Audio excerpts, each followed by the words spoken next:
क्या आपने कभी सोचा है, भगवान जगन्नाथ की मूर्ति बाकी देवताओं से अलग क्यों होती है?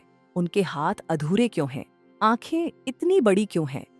और उनका स्वरूप इतना रहस्यमयी क्यों है? यह कोई साधारण कहानी नहीं, बल्कि एक दिव्य योजना है जो हजारों साल पहले शुरू हुई थी। कहानी शुरू होती है द्वापर युग से, जब भगवान कृष्ण अपने बड़े भाई बलराम और बहन सुभद्रा के साथ कुरुक्षेत्र पहुंचे थे, एक सूर्य ग्रहण के दौरान। उस समय वे रथ में सवार होकर अपने भक्तों को दर्शन देने आए, और यही दिव्य यात्रा आगे चलकर जगन्नाथ स्वरूप का कारण बनी। करीब 2000 साल बाद उड़ीसा के एक महान राजा, राजा इंद्रद्युम्न ने इस दिव्य रूप को साकार करने का संकल्प लिया। वे भगवान विष्णु के परम भक्त थे और चाहते थे कि पूरी दुनिया इस रूप के दर्शन कर सके। उन्हें पता चला कि भगवान विष्णु का एक रहस्यमयी रूप नीलमाधव जंगलों में कहीं पूजे जाते हैं।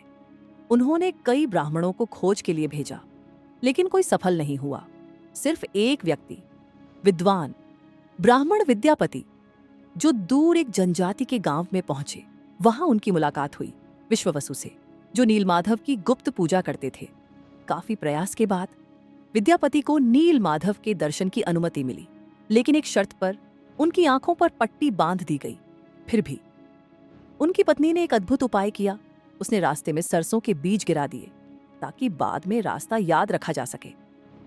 जब विद्यापति ने नीलमाधव के दर्शन किए, वे भाव विभोर हो गए। लेकिन तभी भगवान ने संकेत दिया कि अब वे राजा इंद्रद्युम्न के पास जाना चाहते हैं। जब राजा ने वहां पहुंचकर नीलमाधव को खोजा, तो वे अचानक गायब हो चुके थे।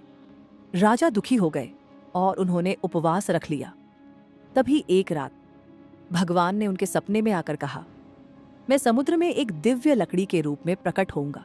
कुछ समय बाद समुद्र में एक अद्भुत लकड़ी तैरती हुई मिली, जिस पर शंख, चक्र, गदा और पद्म के चिन्ह थे।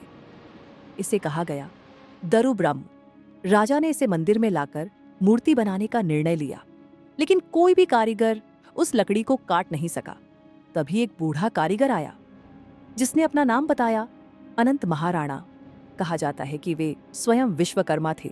उसने कहा, मैं 21 दिनों में मूर्ति बना दूंगा, लेकिन एक शर्त है, दरवाजा बंद रहेगा और कोई अंदर नहीं आएगा। काम शुरू हुआ। दिन बीतते गए, लेकिन 14वें दिन राजा की चिंता बढ़ गई। उन्होंने दरवाजा खोल दिया और अंदर जो उन्होंने देखा वह चौंकाने वाला था। मूर्तियां अधूरी थीं, हाथ पूरे नहीं थे, आकार अलग था। राजा को लगा उन्होंने गलती कर दी, लेकिन तभी भगवान की आवाज आई, यही मेरा असली रूप है, यही कलयुग के लिए सबसे उपयुक्त स्वरूप है। राजा को समझ आ गया कि भगवान का हर रूप पूर्ण होता है, चाहे वह हमें अधूरा ही क्यों न लगे। तभी से जगन्नाथ मंदिर में भगवान जगन्नाथ, बलराम और सुभद्रा की पूजा होती है।